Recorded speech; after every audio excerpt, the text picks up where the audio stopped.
Hello students, आज फिर विज्ञान की कुछ नई जानकारियां लेकर के हम आपके सामने हैं। प्यारे बच्चों, आपने पिछली कक्षाओं में पढ़ा था कि हमें रेशे पेड़ पौधों से प्राप्त होते हैं, जंतुओं से प्राप्त होते हैं। तो आज हम जंतुओं से प्राप्त होने वाले रेशों के बारे में गहराई से अध्ययन करेंगे। बचपन में हमने कुछ कविताएं याद की थी, baa baa black sheep have you any wool, यानी ब्लैक शीप काली भेड़, क्या तुम्हारे पास कोई ऊन है।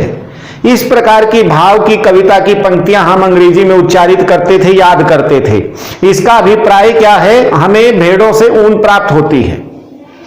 कुछ और भी जंतु ऐसे हैं जिनसे हमें ऊन प्राप्त होती है। आज हम चर्चा करते हैं कि कौन कौन से ऐसे जंतु हैं जिनसे हमें ऊन प्राप्त होती है। ऐसे जंतु जिनसे हमें ऊन प्राप्त होती है, यह तो बिल्कुल स्पष्ट है कि ऊन हमें जिन जंतुओं से प्राप्त होगी उनके कुछ न कुछ बड़े बाल या बड़े रेशे शरीर पर होंगे। आइए चर्चा करते हैं कुछ ऐसे जंतुओं के ऊपर। देखिए, जांतव रेशे, यानी जो जीव जंतुओं से हमें रेशे प्राप्त होते हैं वो कौन कौन से हैं और कौन कौन से जीव जंतुओं से हमें रेशे प्राप्त होते हैं। इनमें सबसे पहले नाम आता है भेड़ का। भेड़ एक ऐसा जंतु है, छोटे कद का होता है और शाकाहारी जंतु है। शाकाहारी होने के कारण भेड़ पालकों को इसे पालने में कुछ विशेष दिक्कतें परेशानियां नहीं होती। वो सामान्यतः खरपतवारों को खेतों के किनारे जो है उसको खा करके अपना भरण पोषण कर सकती है और उसके शरीर पर बड़े बड़े बाल होते हैं। आपने सुना भी होगा, सर्दियों में जो है हमारे बड़े बूढ़े बुजुर्ग लोई ओढ़ते हैं। वो लोई वास्तव में लोही प्रजाति की एक भेड़ होती है। उसके बालों से बना हुआ ओढ़ने का वस्त्र है, उसको लोही कहा जाता है। तो लोही प्रजाति की भेड़ बहुत अच्छी ऊन प्रदान करती है। रामपुर बुशायर प्रजाति और कुछ और अन्य प्रजातियां भी आपकी पाठ्य पुस्तक में सारणी रूप में दी गई हैं, उसका हम अध्ययन करेंगे, उन्हें भी हम पढ़ेंगे और उनके नाम याद करेंगे। दूसरा, हमें ऊन के रेशे, हमें जांतव रेशे प्रदान करने वाला जंतु है बकरी। बकरी दूध के लिए भी पाली जाती है और ऊन आदि के रेशों के लिए भी पाली जाती है। सामान्यतः ऐसे जीव जंतु जिनके बड़े बाल होते हैं, वो बाल सर्दी के मौसम से रक्षा के लिए होते हैं। तो ऐसे जीव जंतु प्राय ठंडे प्रदेशों में पाए जाते हैं। भारत में ऐसे ठंडे प्रदेश हैं हिमाचल, जम्मू और कश्मीर। दक्षिण भारत की या पंजाब, हरियाणा, राजस्थान की बकरियों की जो प्रजातियां हैं उनके बाल कुछ छोटे होते हैं, लेकिन हिमाचल और जम्मू और कश्मीर की जो बकरियां हैं उनके बाल बड़े होते हैं और बड़े बाल होने के कारण उनसे अच्छी गुणवत्ता की ऊन हमें प्राप्त होती है। तो बकरियों में सबसे ज्यादा अच्छी ऊन प्रदान करने वाली प्रजाति होती है अंगोरा। अंगोरा बकरी के बाल से प्राप्त ऊन बहुत गर्म और बहुत अच्छी गुणवत्ता की होती है, बहुत मुलायम होती है, तो उससे भी हमें ऊन प्राप्त होती है। और इसके अतिरिक्त याक जो पशु है वो भी ठंडे प्रदेशों में पाया जाता है, यानी पहाड़ी बैल, इसके बड़े बड़े बाल होते हैं और ठंडे प्रदेशों में पाया जाता है।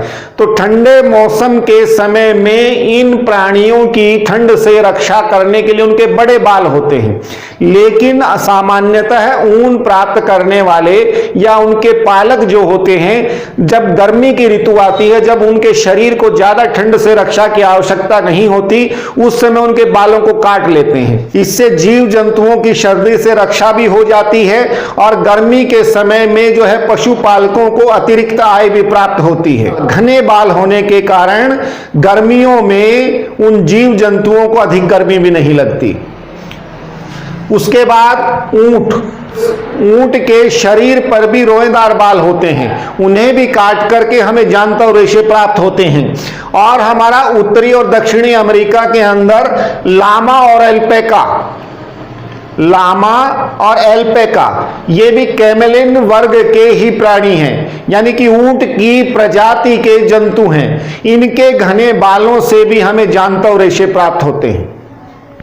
प्यारे बच्चों, हमें पादपों से जो रेशे प्राप्त होते हैं उनके बनाने की, उनके रेशों से धागों की कताई की, निर्माण की प्रक्रिया अलग है। जीव जंतुओं से प्राप्त रेशों की प्रक्रिया कुछ अलग होती है। कारण क्या, उन रेशों की प्रवृत्ति अलग होती है। तो उसके लिए हम भेड़ से प्राप्त होने वाले रेशों से किस प्रकार ऊन के धागों का निर्माण किया जाता है या ऊन के वस्त्रों का निर्माण किया जाता है, उसके ऊपर चर्चा करते हैं। शेष अन्य प्राणियों से भी यह विधि न्यूनाधिक कम या ज्यादा यही विधि अपनाई जाती है। सबसे पहले तो क्या किया जाता है, जो भी जीव जंतु जिसके भी बालों से हमें रेशे प्राप्त करने होते हैं, उपयुक्त मौसम में उसके बालों को काटा जाता है। आपने देखा होगा बाल हमारी कुछ निर्जीव कोशिकाओं से बने होते हैं। जैसे हम बाल काटने वाले के पास जाते हैं तो कैंची से जब बाल काटे जाते हैं तो हमें दर्द नहीं होता। कारण क्या है कि इसमें संवेदी तंत्रिकाएं नहीं होती। आपको पहले बताया गया था कि जीव जंतुओं के शरीर पर ये बाल इनकी सर्दी से रक्षा के लिए होते हैं। तो सामान्यतः बालों को काटने के लिए गर्मी के मौसम को चुना जाता है। इससे उनका शरीर अतिरिक्त गर्मी का शिकार भी नहीं होगा और पालकों को अतिरिक्त आय भी मिलेगी। तो सबसे पहले भेड़ के शरीर पर दो तरह के बाल होते हैं। एक तो कठोर बाल होते हैं जिनसे रेशों का निर्माण नहीं किया जा सकता, जैसे दाढ़ी के पास के बाल होते हैं भेड़ के या बकरी के, वो बड़े कठोर होते हैं। अगर वस्त्रों के निर्माण में उनका हम प्रयोग करेंगे तो उनसे चुभन होगी, उनके कटाई बुनाई बहुत मुश्किल होगी। इसलिए उन बालों की कटाई की जाती है जो कोमल और मुलायम होते हैं, तो उसको बोलते हैं बालों का उतारना। पहले हाथों से किया जाता था, आजकल कटाई की मशीनें भी आई हुई हैं, मशीनों से कटाई करके उनके बालों को उतारा जाता है। और उसके बाद क्या करते हैं, अभिमार्जन।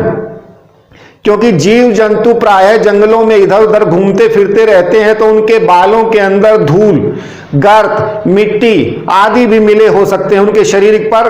तो उनको क्या बड़े कड़ाहों में डाल करके साफ किया जाता है, उसमें से छटाई की जाती है। वस्त्र निर्माण के लिए उपयोगी रेशों को और अनुपयोगी रेशों को अलग किया जाता है। उन रेशों से छटाई की जाती है, कौन से रेशे हमारे वस्त्र के लिए उपयोगी रहेंगे, कोमल रहेंगे, और कौन से अनुपयोगी। अनुपयोगी रेशों को निकाल दिया जाता है। अगले चरण में बालों को सुखाया जाता है, छोटे छोटे कोमल फूले हुए रेशों को अलग छांट दिया जाता है। इनको बर कहा जाता है। ये बर वही बर होते हैं जो हमारे स्वेटर पर कई बार इकट्ठे हो जाते हैं। इसके बाद रेशों का पुनः अभिमार्जन करके उन्हें सुखा लिया जाता है।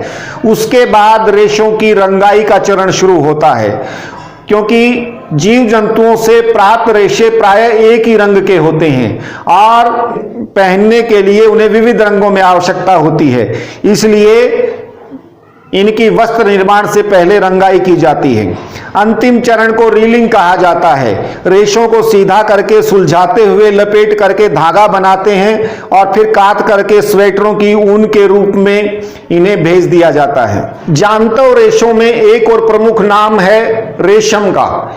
रेशम एक बहुत महत्वपूर्ण जो है जांतव रेशा है, जिसका आविष्कार चीन में हुआ था। चीन ने इसका व्यावसायिक लाभ लेने के लिए सदियों तक पूरी दुनिया से इसके निर्माण प्रक्रिया को छुपा करके रखा। रेशम का उत्पादन एक रेशम कीट से होता है और यह कीट प्रायः शहतूत के पेड़ों के ऊपर पाला जाता है। शहतूत के पेड़ों पर पालने का प्रमुख कारण यह है कि रेशम के कीट का मुख्य भोजन शहतूत की पत्तियां होती हैं और वह शहतूत की पत्तियों के ऊपर रहते हुए, शहतूत के पेड़ के ऊपर रहते हुए उसकी पत्तियों का भोजन करते हुए वहां पर अंडे देता है और उन अंडों को सुरक्षित रखने के लिए वह एक आवरण तैयार करता है जिसको कोकून कहा जाता है। उस कोकून की रक्षा के लिए वह अपनी लार से उसके ऊपर धागे जैसी संरचना तैयार करता है। इसी कोकून को इकट्ठा करके रेशम कीट पालन वाले लोग उबाल करके इस धागे को अलग कर लेते हैं और इस धागे से फिर रेशम का वस्त्रों का निर्माण किया जाता है।